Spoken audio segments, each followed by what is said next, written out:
CJ, if I say to you that Ikem Ekwonu is the most important non QB on the Panthers, would you agree or disagree? I'm not even gonna lie. Part of me wants to disagree, but when you Right. sit down and just look at it from a common sense, perspective, I would definitely have to agree. He would be the most important player outside of QB. Yeah, I'm gonna have to agree with that. Okay. Well, I would agree as well, and here's why. I have four reasons as to why I believe Ickey Ekwonu is the most important non QB on the Panthers.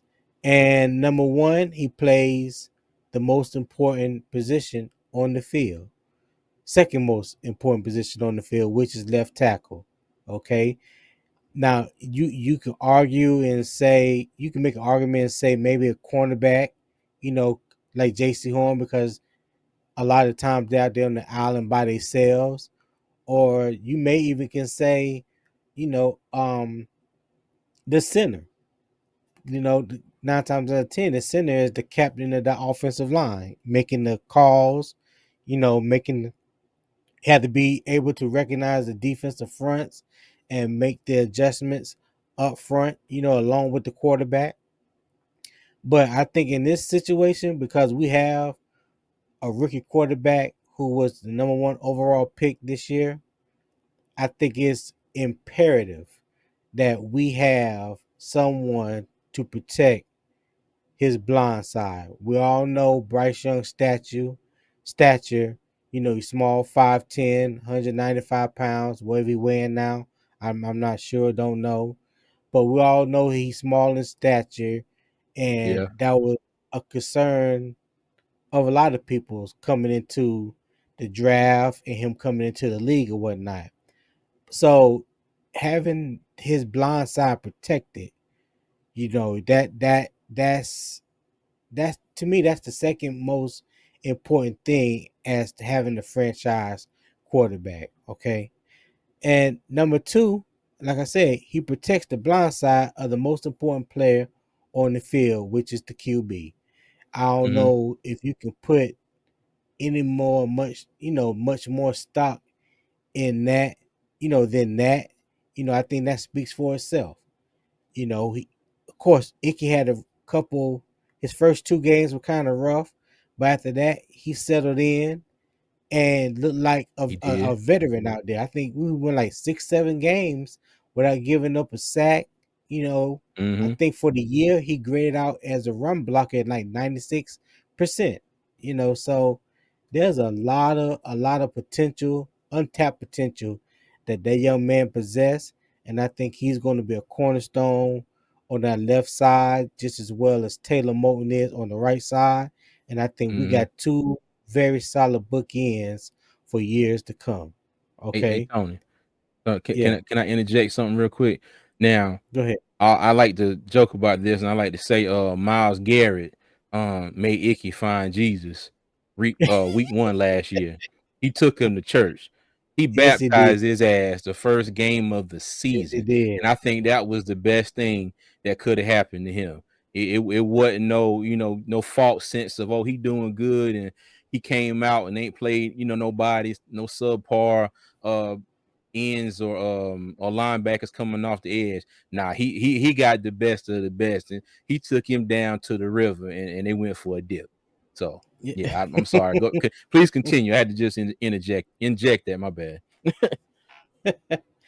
And number three, I believe he's arguably the most important to the wide zone offense in terms of blocking. And I say that because in this new scheme, we got to mirror two schemes. We got the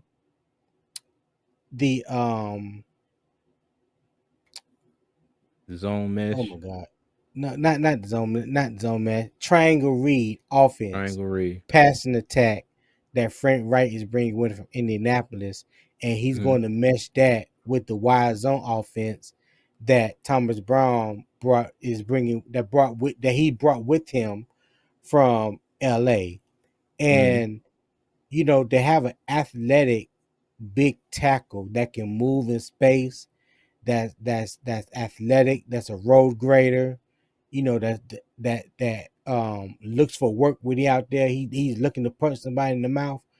I think that plays a major part when you talk about this wide zone offense. He got that movement. If you go back and look at some tape, he in Mm-hmm. my mind he kind of reminds me of Trent Williams of San Francisco.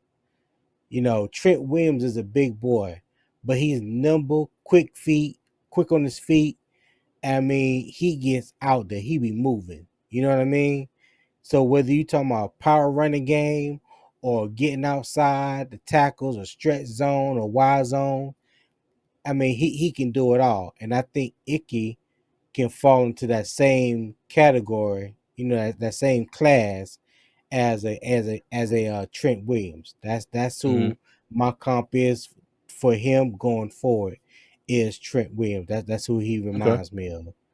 And number four, he has the potential to be a perennial Pro Bowler at his position. Like I said, Indeed. last year, we know he had some hiccups. He still graded out pretty decent for his first year. Come back, same offensive line coach in James Mm-hmm. Campen. Same continuity with the offensive line, pretty much. Yeah. Well, definitely on that left side with him and Brady Christensen. So I think there's a lot of familiarity. They are learning Mm-hmm. a new offense, a new blocking scheme, but to learn it with guys that you've been in the trenches with, got some experience in the trenches with, I think that Mm-hmm. means a lot, and that will carry over. And I think it would help make this transition with this new offense even easier. So Okay. I'm definitely looking forward to him making his first Pro Bowl this year. That's All what I right. think. I think he's going to make his first Pro Bowl this year. Okay. Yeah. Now, hold on. Now, while we on agree or disagree, now we both agree that Ickey is Carolina's let me see, the second most important position behind our quarterback. All right. Right. What would you put as the position right behind that? Now, just for our team and the way we're set up right now. Behind quarterback and left tackle. Mm-hmm. For Oh, our team, yeah, for our specifically for the team. Panthers. Mm-hmm. I would say the third most important position will be cornerback Okay. because I think it's imperative for both our corners to come back healthy this year and stay healthy because Mm-hmm. I really have no faith until proven otherwise. I really have no faith in the backups behind J.C. Horn and Preach. Dante Jackson. You know what I'm saying? Would you say? No, I was agreeing. I just said preach. Oh yeah, yeah. I have.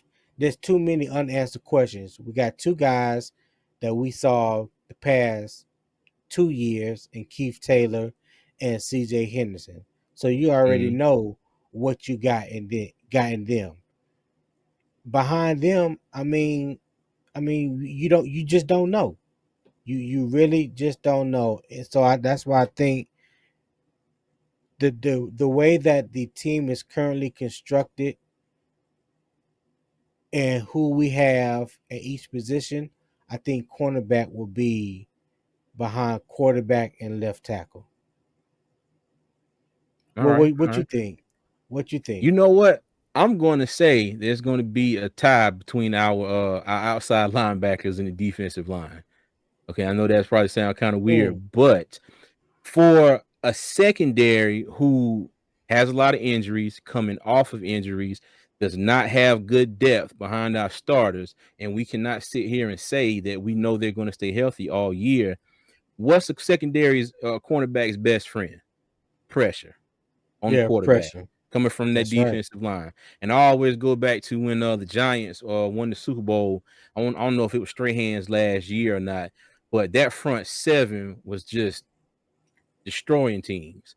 Their safety had. I'm sorry, their secondary. Went out there and kind of had to just hold tight. Just kind of hold the ship down. They didn't have to do anything out of the ordinary. They just kind of had to make sure that they didn't give up any big or dumb plays. And I'm going to kind of use that same reference here. If our outside linebackers, which is Brian Burns and whoever is opposite him, whether it be Marquise Haynes, Gross Matos, whether DJ Johnson steps up, I'm gonna say that's going to be a tie with them and the defensive line. I got high hopes for our defensive line. You got Derek Yeah, Brown, me Shy too. Tuttle. Um, I was looking at something Deshaun earlier today. Williams, Yeah, Deshaun Williams. We got Big Snacks McCall, as we like to call him. Henry Just Anderson. Henry Yeah, Anderson. But just think about that combination. If you got Brown on one side, Tuttle on the other, and you got McCall in the middle, that's not going to be a line I'm hoping that's not going to be a line that people want to run against, and I'm hoping it's going to be a line that people can't run against. And I right. think Derek Brown has enough athletic ability to be able to get to the quarterback more. So, like I said, I agree secondary with that. cornerback's best friend is pressure. So Yeah, if the linebackers and defensive line can do what they need to do in this new 3-4 scheme, get to the quarterback, put persistent pressure on them, batting balls down, making them uncomfortable, getting their hands up, keeping them from seeing open receivers, just stuff like that. I think that'll pay dividends for our team and especially our secondary.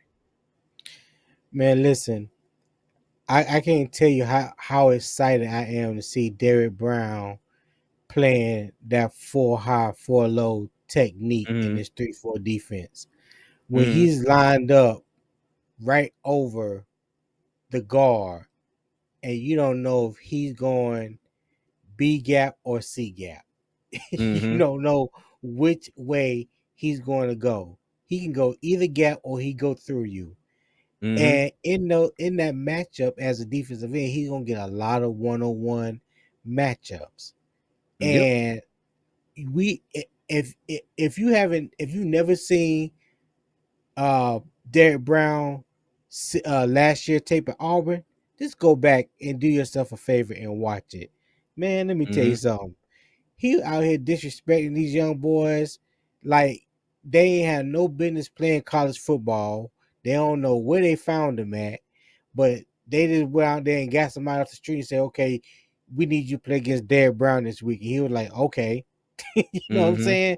Like Yeah. this dude, I mean, he was in the SEC destroying offensive linemen week after week after week after week, and he was Hmm. all over the field. I can't wait to see that Derek Brown show up for the Panthers this year. It's gonna be something. It's gonna Yeah. be something. Nothing short of a miracle. Let me You say can go that. back and look at some of his tape from last year. I mean, he Yeah, has some flashes where opposing center was bent backwards into a letter C going towards the quarterback. Look at man. whoever the center is for New Orleans. If you look at that last game of the year, I forgot it was one play. I mean, he had that dude look like he was, singing hallelujah and about to fall back in the pool pit somewhere. But lucky for the Saints on that play, I guess it was a quick read and they got the ball out with Andy Dalton, who's with us now, but he got the ball out to Olave. But but yeah, man, Derek Brown and everybody else that they got on that line now, and you got Burns and potentially somebody else coming from the other side. Yeah, It's I like the potential. I love the potential, but now we got to see it on the field and see it come to fruition. So yeah. yeah.